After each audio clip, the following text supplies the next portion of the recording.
May amoy kasi itong sasakyan na to. Ewan ko kung bakit. Itong RAV4. Bali may gagawin ako dito. Ano ko to. Para mawala yung amoy.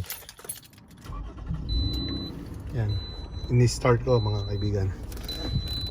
Ngayon, binuksan ko to yung vent para alam nyo, bukas yung aircon. Yan.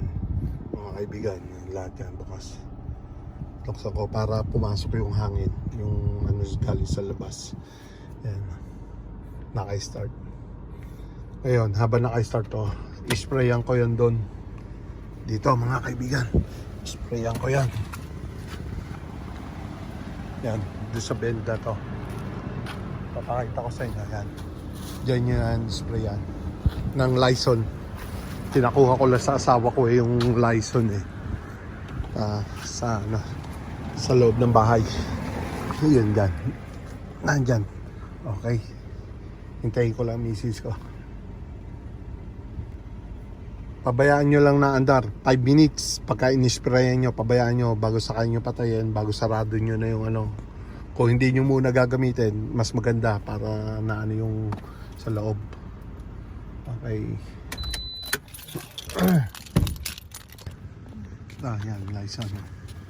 Bali kasi may amoy yung ano, itong sasakyan na to.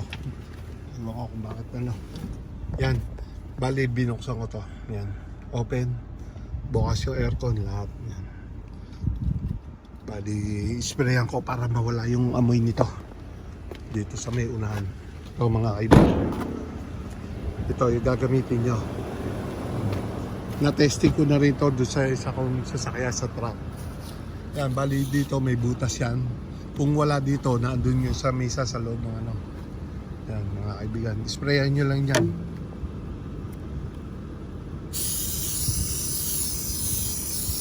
Sigurado mawawala yung amoy niyan na ano niyan. Bago pabayaan nyo lang mga 5 minutes na naandar.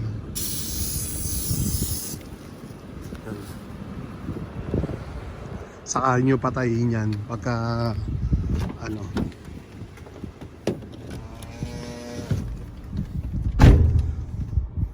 Yan. Para nag-circulate yung amoy dito.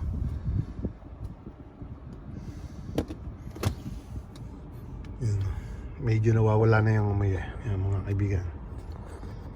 After 5 minutes, pabayaan nyo ng ano, sarado lahat ng ano.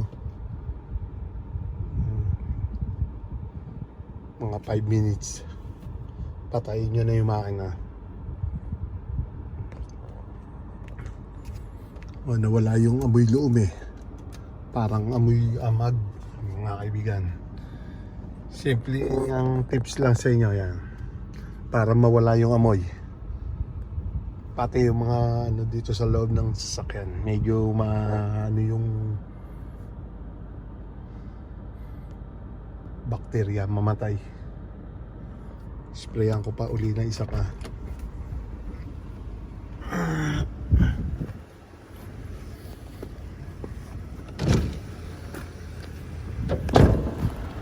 Yan, sprayan mo pa uli na isa.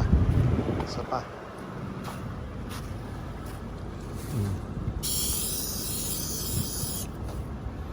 Yan, diyan ko.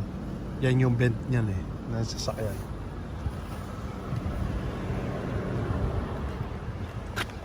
Sasakyan ito ni L'Oreal. Yan. RAV4.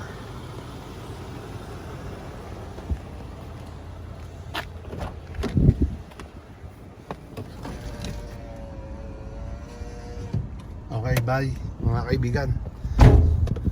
Yan, nawala na yung amoy. Thank you for watching. Bye.